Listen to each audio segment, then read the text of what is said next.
going? How's the fest? Good. Great. I'm looking suspiciously, you bow tying your shoe. Oh. Well, Why do we have to sit in the front? Max and I wrote this story 5 years ago. 5 years ago, we began collaborating on a novel.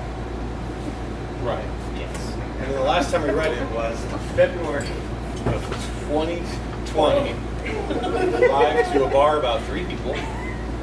Ruined somebody's podcast. And we have not looked at it since then. So we're going to read that now because we're doing a new reading. And we refuse to look at it, so we're going to be hit by some surprises. We should move these seats now. Okay, where do you want to move them? Oh, out of the way. I will read chapter 1 because that's the way I wrote, and he wrote chapter 2. Alright, so he will read that after chapter 1. We'll read it in order. By the way, we should mention this book is called It Eats Dick. So if anyone who's been excited and thinking I can't wait to come to Ghoulish Fest next year, I apologize in advance, but this is what you get. Chapter 1. You back up a bit. Oh, yeah. Bobby wanted to drill golf. It was all he ever thought about. Even when he was alone in his room, mid-stroke, he'd already find himself fantasizing about his next chance to masturbate. At the dinner table, looking at his mom's tuna casserole surprise, and wondering what it'd feel like to penetrate its warm substance over and over again. Traveled regularly, lasting almost an hour. Sometimes he'd wake up already doing it, like sleepwalking, but instead of walking, he was moving his hand up and down the shaft of his sleepwalking, as they say. Bobby was only 12, but he'd managed to ejaculate in some impressive places. His bedroom and bathroom, yeah, those were given, but also every other room in his house. The living room, the kitchen, his parents' bedroom, his revels, the garage, the backyard, hell, even the front yard. And he hadn't stopped there. This little crazy son of a bitch had jilted at school, excused himself from class, and shot a load in the boys' bathroom. One time, he didn't even leave the classroom. Just dropped his backpack in his lap and rubbed one out against his jeans. He hadn't planned it. It just sort of happened. Oh, God. I lost my place. 1 second. Okay, sometimes the way his teacher's ass shook as she scribbled on the white bill drove him nuts. Luckily, he'd been wearing black jeans that day, and since then, those were the only pants he'd allow on his body. He didn't give a shit how much his mom protested. He just never knew when another erection would strike at the worst possible moment. How could he possibly explain that to him? God damn, Bobby thought. Jilted mouth was the fucking best. So it was strange that he had never tried to suck. He had, in fact, never even considered the idea until his best friend Lewis told him about a movie called American Pie during lunch. Evidently, Lewis's brother owned every American Pie movie in existence, even the spin-off sequels without the original cast. Bobby didn't know anything about these movies until Louis began talking about them, and he wasn't really interested until he brought up a scene in the original movie. So, the main guy, the pie fucker, this is before he fucks a pie, he's watching pornography on his TV, like on actual TV, not the internet TV. I know, it was strange. Anyway, as he's about to, he puts a sock on his boner. What the hell? Why would he do that? It seems so obvious to Bobby, though. He looked at his friend like he was an idiot, which he was. Dude, he said, that's genius. No mess, no fuss. It seemed, no what? Louis cocked his head like a confused puppy. The sock would soak up all the jizz, man. How did I never think of this before? Oh, gross, Louis said, and repeated the little jizz, letting the Z's trail off like a sleepy comic book character. Bobby stood from the lunch table and Louis asked where he was going. He paused, thinking the same thing himself, and sat back down. He got so built up with this new idea, he forgot he was at school. He debated sneaking off to the bathroom again, but someone would probably notice one of his socks missing. It wasn't like he could just put the sock back on afterwards. Maybe he could. Maybe it'd feel nice, like walking through mud. Except the mud you become. I didn't even get to the best part, Lewis said. Later on in the movie, the same guy also fucks a pie. That's why they call him the pie fickle. Why? Bobby said. This time, he did not exactly understand. Because, I guess, like, it's rolling and wet inside. Like a pussy. Yeah, full of apples. After school ended, Bobby raced home, determined to make it before anybody else arrived. Bobby's brother did not get out of school for another half hour, and little folks both built until 5, so he had a place to himself until a little after 4 o'clock. Plenty of time to rid every drop of semen from his body.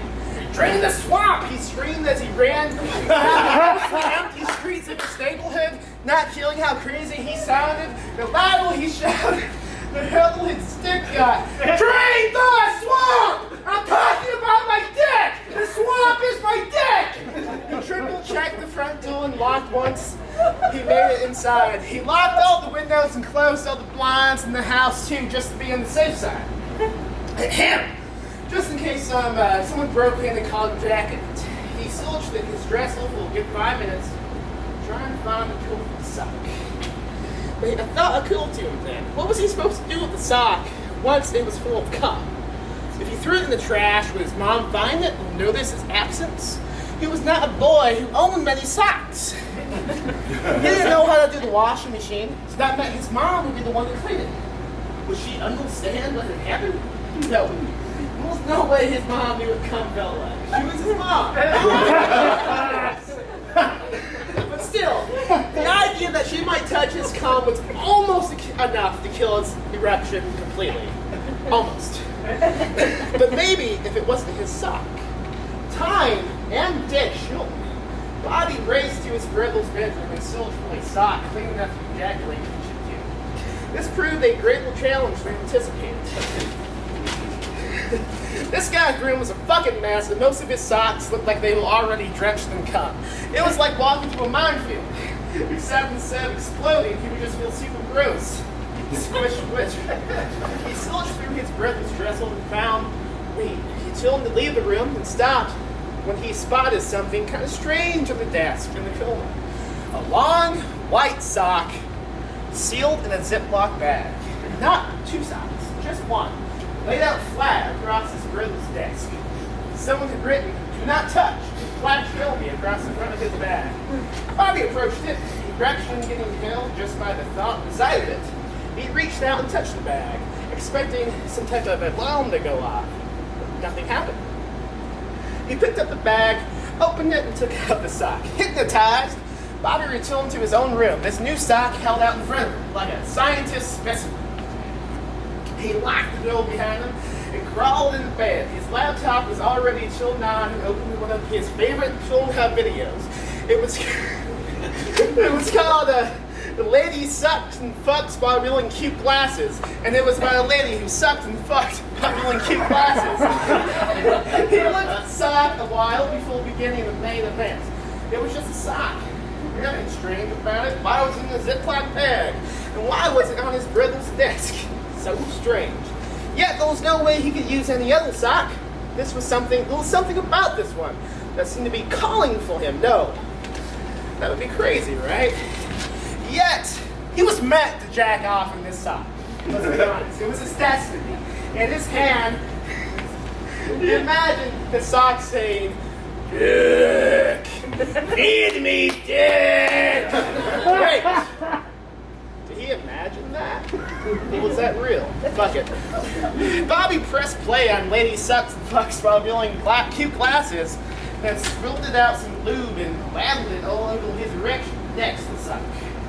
He expected an excess flap to hang over the shaft. The sock was easily long enough to cover his calf. And his dick was, well, it was not the length of his calf. Yet as soon as he slipped it on, the top of the sock pressed against his head. It fit perfect, like Cinderella's lost shoe. Almost like it was custom made just for Bobby's dick. He let it sit around on his dick for a moment, enjoying the constricting sensation against his shaft as he cute lady sucks and fucks while doing cute classes, video playing at a low value. But he didn't have a ton of time, so he got the show on the road. Bobby drilled that dick. He drilled it real good. And the faster he did that, the tighter the sock seemed to get. Until it felt like it wasn't even a sock anymore, but a new label of flesh. Dick flesh.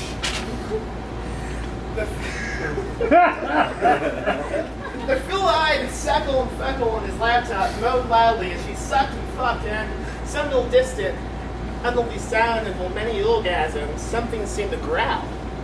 The growling had not been present during previous viewings of this video. It wasn't skilly enough to stop stroking. Nothing would be. But it definitely seemed strange. The growling intensified. He stroked faster. Someone said, "Dick! Dick! Feed me that dick!" At first he thought it was the lady in the video, except the video didn't sound like it. It sounded like a goddamn demon. Bobby looked down at the sock on his dick and simultaneously ejaculated and screamed. End of chapter 1.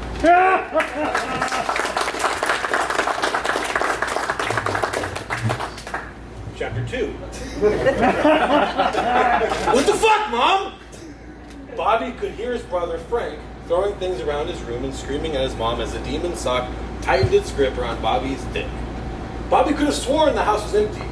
Maybe Frank was taking a shit in the guest room bathroom.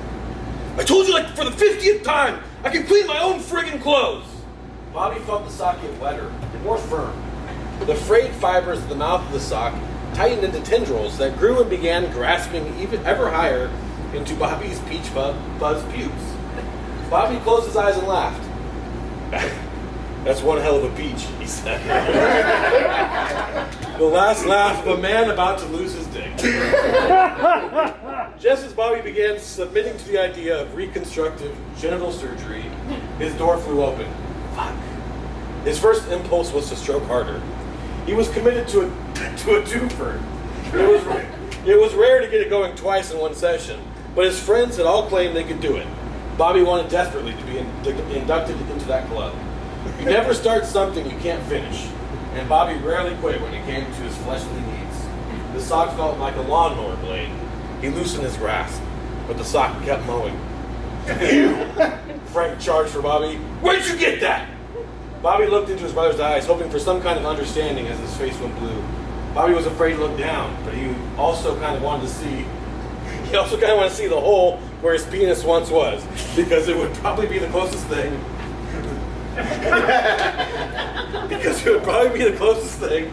To a real pussy he'd ever seen. And that made him want to jerk off more. Being a teenager makes no sense. Frank grabbed the demon sock by the toe and jerked it off Bobby's dick. It screeched, but morphed back into a pretty normal-looking, bloody and gum-filled sock. This is my sock, you fucking retard. Frank shook out the gum and blood into Bobby's face. Did he even see the demon? Bobby wondered as Frank slammed the door behind him. Save for a few scrapes and scratches, Bobby's ding-dong was fully intact. Limp as string cheese, but still there. Bobby pulled his pants back on and turned on his computer. He farted around the internet, feeling a disgusted sense of pride in himself. He Googled, sock tried to eat my dick. Just a bunch of porn. He wasn't interested in porn. A spider doesn't spin its web all fucking day. He was bored. He spun around in his chair a few times, hoping maybe that incite enough dizziness to get a half chub going. It was no use. The fresh paper cuts on his wiener burned to the touch. From his brother's room, Bobby heard crying and sobbing. I'm sorry, I'm so sorry. I'll never let you out of my sight again. Frank was panting in between words. What the heck? Bobby thought as he spun his last spin around his chair. He got up and banged on his wall. Shut the fuck up! I'm trying to do homework in here. I'm sorry, I'm so sorry. Frank ignored Bobby's lies. Bobby jumped out of his seat and ran towards Frank's room. The door was locked. Bobby knocked a few more times and put his ear to it. I'm sorry, I'm so sorry. There was slobbery sounding grunting that didn't sound like it could come from his brother. Suck. Bobby rammed his shoulder into the door over and over again until finally it fell off its hinges. Frank was standing in the corner, eyes bleeding, sweating and screaming. The demon sock was on his dick. "Help me," Frank mouthed, but no words escaped. Crunch! The demon sock fell to the floor. It scurried about, looking around the room, scared out of its mind with Frank's nuts hanging out of its mouth. Bobby looked at Frank. He was shivering, with his hands cupping where his balls and penis used to be. It was gushing blood. "Bobby," he said, "it ate my fucking dick." The demon sock yelped and slunk out the open window in Frank's room. "Fuck," Bobby said, looking at the gaping hole where his brother's dick used to be. It was enough for him to get another tug at the old tree stump. "Help me," Frank said. Bobby shook himself out of the small twinge of horniness at seeing as close to a real-life pussy he'd ever seen, and took off his own sock and shoved it over Frank's gash, applying pressure, just like they say to do on TV. You think that because we used the same sock, we could have had some kind of weirdo kid, Bobby asked. "Call 911, you idiot." "What if Mom finds out?" "What? What if what?" "I don't want Mom to know I was jerking off. I lost my goddamn dick. We should go find it." Frank closed his eyes. He was losing consciousness. Probably even the will to live. Who knows? Frank was only a few years older than Bobby, but that's when teenagers start reading poetry and start becoming ungrateful for everything. Maybe Frank wanted to die. You don't have your dick, Frank, but you still have spunk. Maybe we can just put a hot dog in there for a while until we find the sock. But Frank wasn't listening. His body was getting cold. He was shivering. "Fudge," Bobby said. "I'll call the cops." Bobby ran down the stairs, grabbed the phone off the wall, and dialed Cibolo 911. "Do you need police, fire, medical?" My brother cut off his own dick and threw a sock out the window with his dick in it. I think he's crazy. What's your address, young man?" Bobby carried himself like he was a smart kid, but he was really pretty dumb. He couldn't even order pizza for himself because he didn't know his own address. He made up the smart-sounding excuse of, "I shouldn't fill up my head with trivia." He thought it sounded smart, at least. Bobby hung up. His little thing was burning something nasty. He stuck his thumb down the elastic of his undies and took a peek. The cuts were getting infected. It looked necrotic. Bobby ran back up the stairs, took off all of his clothes, and hopped in the shower. He closed his eyes and grabbed some soap. In the distance, he heard sirens.